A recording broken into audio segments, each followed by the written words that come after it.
ನಮಸ್ಕಾರ. ರಿವ್ಯೂ ಚಾನಲ್ಗೆ ಸ್ವಾಗತ. ನಾನು ಸೌಖ್ಯ ಗಾಂವ್ಕರ್. ಇನ್ನೇನು ಎಲೆಕ್ಷನ್ ಹತ್ರ ಬರ್ತಾ ಇದೆ. ಬಹುತೇಕ ಅಭ್ಯರ್ಥಿಗಳ ಕ್ಲಿಯರ್ ಪಿಕ್ಚರ್ ಸಿಗ್ತಾ ಇದೆ. ಹೇಗೂ ಬಿಜೆಪಿ ಫಸ್ಟ್ ಲಿಸ್ಟ್ ಅನ್ನು 195 ಕ್ಷೇತ್ರಗಳ ಫಸ್ಟ್ ಲಿಸ್ಟ್ ಅನ್ನು ಅನೌನ್ಸ್ ಮಾಡಿದ್ದಾಗಿದೆ. ಈ ಬೆಳವಣಿಗೆಯ ಬಳಿಕ ಬರ್ತಾ ಇರೋ ಹೊಸ ಪ್ರತಿಷ್ಠಿತ ಸರ್ವೆ ನಿಜಕ್ಕೂ ಕಣ್ಣರಳಿಸುವಂತಹ ನಂಬರ್ಸ್ ಅನ್ನು ಕೊಡ್ತಾ ಇದೆ. ಕೆಲವು ಕುತೂಹಲ ಇರುವಂಥ ರಾಜ್ಯಗಳಿವೆಯಲ್ಲ, ಆಲ್ರೆಡಿ ಇಲ್ಲಿ ಕ್ಲಿಯರ್ ಅಪ್ಪ ಅನ್ನೋ ಥರ ಅಲ್ಲ, ಇಲ್ಲಿ ಏನು ಬೇಕಾದರೂ ಆಗಬಹುದು ಅನ್ನೋಂಥ ರಾಜ್ಯಗಳ ನಂಬರ್ಸ್ ಏನು, ಕರ್ನಾಟಕದಲ್ಲಿ ಎಷ್ಟು, ತಮಿಳುನಾಡಲ್ಲಿ ಎಷ್ಟು, ಪಶ್ಚಿಮ ಬಂಗಾಳದಲ್ಲಿ ಎಷ್ಟು ಮಾಹಿತಿ ಮುಂದೆ ಇಡ್ತಾ ಇದ್ದೀವಿ. ಮಿಸ್ ಮಾಡಿದ್ರೆ ನಮ್ಮ ಚಾನಲ್ನ ಸಬ್ಸ್ಕ್ರೈಬ್ ಮಾಡಿ, ಹಾಗೆ ನಿಮ್ಮ ಅಭಿಪ್ರಾಯ ಕಮೆಂಟ್ ಮಾಡಿ ತಿಳಿಸಿ. ವೀಕ್ಷಕರೇ, ಟೈಮ್ಸ್ ನೌ ETG ಪ್ರತಿಷ್ಠಿತ ಸರ್ವೆ ರಿಪೋರ್ಟ್ ಈಗ ಹೊರಬರ್ತಾ ಇರೋದು. ಅದು ಕೂಡ ಸ್ಯಾಂಪಲ್ ಸೈಜ್ ದೊಡ್ಡದಿರುವಂಥ ಸರ್ವೆ ಇದು. ಹಾಗೆ ಟಿಕೆಟ್ ಲಿಸ್ಟ್ ಆದಮೇಲೆ ಬಂದಿರೋದು, ಆಲ್ರೆಡಿ ನಾನು ಹೇಳಿದ ಹಾಗೆ. ಹಾಗಾದರೆ ಟೈಮ್ಸ್ ನಾವು ಸಮೀಕ್ಷೆ ಏನು ಹೇಳ್ತಾ ಇದೆ? ಕರ್ನಾಟಕದಿಂದ ಶುರು ಮಾಡೋಣ. ಕರ್ನಾಟಕದಲ್ಲಿ ಈ ಸಲ ಬಿಜೆಪಿಗೆ 28ರಲ್ಲಿ 21ರಿಂದ 23 ಸ್ಥಾನ, JDSಗೆ 1ರಿಂದ 2 ಸ್ಥಾನ. ಸೊ ಬಿಜೆಪಿ JDS ಸಪ್ರೇಟಾಗಿ ನೋಡ್ತಾ ಇರೋದಿಲ್ಲಿ. ಕಾಂಗ್ರೆಸ್ಗೆ 4ರಿಂದ 6 ಸ್ಥಾನ ಅಂತ ಕೊಡ್ತಾ ಇದೆ. ಈಗ ಇನ್ನೊಂದು ಸರ್ವೆ ರಿಪೋರ್ಟ್ ಬಿಜೆಪಿಗೆ 20+ ಅನ್ನು ಕೊಡ್ತಾ ಇರೋದು.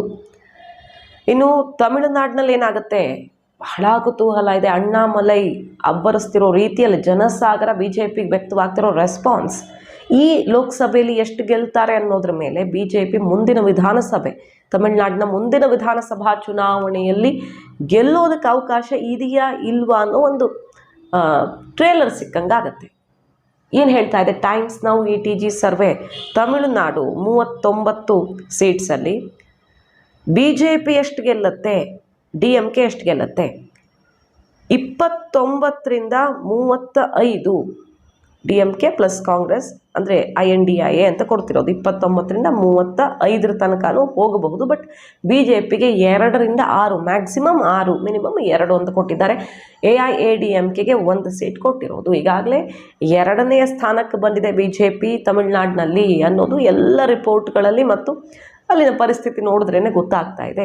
6 ಸೀಟ್ಸ್ ತನಕನೂ ಗೆಲ್ಲೋ ಚಾನ್ಸಸ್ ಇದೆ ಅಂತ 3ನೆಯ ಸರ್ವೆ ಹೇಳ್ತಾ ಇರೋದು. ಪ್ರತಿಷ್ಠಿತ ಫೆಡರಲ್ ಸರ್ವೆ ರಿಪೋರ್ಟ್ ನೋಡಿದ್ದೀವಿ. ಇನ್ನಿತರ ನ್ಯಾಷನಲ್ ಸರ್ವೆಗಳಲ್ಲೂ ಕೂಡ 5ರಿಂದ 6 ಅನ್ನೋ ತನಕ ಬಂದಿದೆ. ಟೈಮ್ಸ್ ನೌ ETG ಕೂಡ 2 to 6 ಸೀಟ್ಸ್ ಅಂತ ಹೇಳ್ತಾ ಇರೋದು ತಮಿಳುನಾಡಿನಲ್ಲಿ. ಸೊ ಅಣ್ಣಾಮಲೈ ಒಂದಿಷ್ಟು ಬದಲಾವಣೆಗಳನ್ನು ತರೋದು ನಿಶ್ಚಿತ ಅಲ್ಲಿ ಅನ್ನೋದು ಈ ಲಿಸ್ಟಲ್ಲಿ ಕಾಣಿಸ್ತಾ ಇದೆ. ಪಶ್ಚಿಮ ಬಂಗಾಳದಲ್ಲಿ ಏನಾಗುತ್ತೆ, ಈ ಸರ್ವೆ ಪ್ರಕಾರ ಬಿಜೆಪಿಗೆ 20ರಿಂದ 24 ಬರುತ್ತೆ. NDA ತೆಕ್ಕೆಗಿಲ್ಲಿ 20ರಿಂದ 24, TMCಗೆ 17ರಿಂದ 21. So neck to neck fight. ಇಲ್ಲ ಬಿಜೆಪಿ ಒಂದು ಹೆಜ್ಜೆ ಮುಂದೆ ಹೋಗೋ ಚಾನ್ಸೂ ಇದೆ. ಈಗಲ್ಲಾಗ್ತಿರುವಂಥ ಸಂದೇಶಕಾಳಿ ಗಲಾಟೆಯಿಂದ ಹಿಡಿದು ಅಲ್ಲಿ ಬಿಜೆಪಿ ಹೊಸ ಅಸ್ತ್ರಗಳನ್ನು TMC ವಿರುದ್ಧ, CAA, ರಾಮ ಮಂದಿರ ಎಲ್ಲ ಪ್ರಯೋಗಿಸ್ತಾ ಇದೆ. ಇದರ ಫಲಿತಾಂಶ ಸಿಗುತ್ತೆ ಅಂತ ಹೇಳ್ತಾ ಇರೋದು ಈ ಸರ್ವೆ ರಿಪೋರ್ಟ್ಗಳು.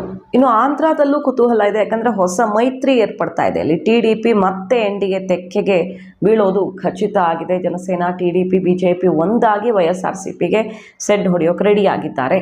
ಬಹುತೇಕ ಅದು ಅಧಿಕೃತ ಅನೌನ್ಸ್ಮೆಂಟ್ ಅಷ್ಟೇ ಬಾಕಿ. ಆಂಧ್ರದಲ್ಲಿ ಏನಾಗುತ್ತೆ, ಈ ಸರ್ವೆ ಪ್ರಕಾರ YSR ಕಾಂಗ್ರೆಸ್ 21ರಿಂದ 22 ಸ್ಥಾನಗಳು. ಕೆಲವು ಸರ್ವೆಗಳಲ್ಲಿ TDP YSRCP ಈಕ್ವಲ್ ಆಗಿ ಫೈಟ್ ಮಾಡುತ್ತೆ, ನೆಕ್ ಟು ನೆಕ್ ಫೈಟ್ ಆಗುತ್ತೆ ಅಂತ ಕೊಡ್ತಾ ಇರೋದು. ಬಟ್ ಇಲ್ಲಿ 21ರಿಂದ 22 YSRCPಗೆ ಬರುತ್ತೆ. TDP, ಜನಸೇನಾ 3ರಿಂದ 4 ಅಂತ ಕೊಡ್ತಾ ಇದ್ದಾರೆ. ಮಹಾರಾಷ್ಟ್ರದಲ್ಲಿ NDA ಅಂದರೆ BJP ಪ್ಲಸ್ ಈಗ ಸ್ಪ್ಲಿಟ್ ಆಗಿರೋ NCP, ಶಿವಸೇನೆ ಎಲ್ಲ ಸೇರಿ 34ರಿಂದ 38 ಸ್ಥಾನಗಳು. INDIಗೆ 9ರಿಂದ 13. ಮಹಾರಾಷ್ಟ್ರದಲ್ಲೂ ದೊಡ್ಡ ಪಾಲನ್ನು ಬಾಚಿಕೊಳ್ಳುತ್ತೆ NDA ಅಂತ ಹೇಳ್ತಾ ಇರೋದು. ಮಧ್ಯಪ್ರದೇಶದಲ್ಲಿ ಬಿಜೆಪಿಗೆ 28ರಿಂದ 29. ರಾಜಸ್ಥಾನದಲ್ಲಿ ಬಿಜೆಪಿಗೆ ಆಲ್ಮೋಸ್ಟ್ ಅಷ್ಟು ಸಿಗುತ್ತೆ, 20ರಿಂದ 24 ಸ್ಥಾನಗಳು ಅಂತ ಕೊಡ್ತಾ ಇರೋದು. ಇನ್ನು ಬಿಹಾರದಲ್ಲಿ NDA, JDU ಮತ್ತು BJP ಇತರ ಪಕ್ಷಗಳು ಸೇರಿ 39 ಸೀಟ್ಸ್ ತನಕ ಗೆಲ್ಲಬಹುದು. ಒಡಿಶಾದಲ್ಲಿ BJP, BJD ಇಬ್ಬರೂ ಈಕ್ವಲ್. ಈಗ ಮೈತ್ರಿ ಅನೌನ್ಸ್ ಆಗೋಕ್ಕಿಂತ ಮುಂಚಿನ ಸರ್ವೆ ಇದು. 10ರಿಂದ 11 BJP, 10ರಿಂದ 11 BJD ಅಂತ ಕೊಡ್ತಾ ಇದ್ದಾರೆ. ಸೊ ಓವರ್ ಆಲ್ ನೋಡೋದಕ್ಕೆ ಹೋದರೆ ಏನು ಟಾರ್ಗೆಟ್ ಇಟ್ಕೊಂಡಿದೆಯಲ್ಲ BJP, ಸ್ವಂತ ಬಲದ ಮೇಲೆ 370 ಗಳಿಸ್ಬೇಕು. ಹಾಗೆ ನಾವು ಕಂಪ್ಲೀಟಾಗಿ NDA ಬಲ 400 ಗಡಿ ದಾಟಬೇಕು ಅಂತ, ಅದಾಗುತ್ತೆ ಅಂತ ಈ ರಿಪೋರ್ಟ್ ಹೇಳ್ತಿದೆ. ಬಹುತೇಕ 358ರಿಂದ 398 ಗೆಲ್ಲುತ್ತೆ NDA. ಅದರಲ್ಲಿ BJP 360 ತನಕನೂ ಗೆಲ್ಲಬಹುದು ಅಂತ ಈ ಟೈಮ್ಸ್ ನಾವು ETG ಸರ್ವೆ ಕೊಡ್ತಾ ಇರೋದು. ಕಾಂಗ್ರೆಸ್ 28ರಿಂದ 48, ಅಂದರೆ ಬರೀ ಕಾಂಗ್ರೆಸ್ ಮಾತ್ರ. ಕೈ ಬಲ ಮತ್ತಷ್ಟು ಕುಗ್ಗಲಿದೆ ಅನ್ನುವಂಥ ರಿಪೋರ್ಟ್ ಬರ್ತಾ ಇದೆ. ಹಾಗೆ ಓವರಾಲ್ INDIA ಅಂತ ನೋಡೋದಕ್ಕೆ ಹೋದರೆ 110ರಿಂದ 130 ಸ್ಥಾನಗಳು. ಇತರೆ ಅಂತ ಉಳ್ಕೊಳ್ಳೋದು YSRCP ಮತ್ತು ಸಣ್ಣ ಸಣ್ಣ ಕೆಲವು ಪಕ್ಷಗಳು ಮಾತ್ರ. ಈಗ BJDನೂ NDA ಜೊತೆಗೆ ಹೋಗ್ತಾ ಇರೋದ್ರಿಂದ ಸೊ NDA ಏನು ಬಿಗ್ ಟಾರ್ಗೆಟ್ ಅನ್ನ ಇಟ್ಕೊಂಡಿದೆಯೋ ಅದು ರೀಚ್ ಆಗುತ್ತೆ ಅಂತ ಹೇಳ್ತಾ ಇದೆ ಈ ಸರ್ವೆ ರಿಪೋರ್ಟ್. ಈ ಹಂತದಲ್ಲಿ ಹೀಗಿದ್ರೆ ಮತ್ತಷ್ಟು ಬಲ ಬರೋ ಚಾನ್ಸಸ್ ಇರುತ್ತಲ್ಲ, ಇಲ್ಲ ಉಲ್ಟಾನೂ ಆಗಬಹುದು. ಬಟ್ BJP ಕೆಲವು ಕಠಿಣ ಅಂತ ಅನಿಸ್ತಿರುವಂಥ ರಾಜ್ಯಗಳಲ್ಲೂ ಸೌತಲ್ಲೂ ಮ್ಯಾಜಿಕ್ ಮಾಡುತ್ತೆ ಅಂತ ಈ ರಿಪೋರ್ಟ್ ಹೇಳ್ತಾ ಇದೆ. ಮಾಹಿತಿ ನಿಮ್ಗೆ ಇಷ್ಟ ಆಗಿದ್ರೆ ಮಿಸ್ ಮಾಡಿದ್ರೆ ನಮ್ಮ ಚಾನಲ್ನ ಸಬ್ಸ್ಕ್ರೈಬ್ ಮಾಡಿ, ಹಾಗೆ ನಿಮ್ಮ ಅಭಿಪ್ರಾಯ ಕಮೆಂಟ್ ಮಾಡಿ ತಿಳಿಸಿ. Thank you.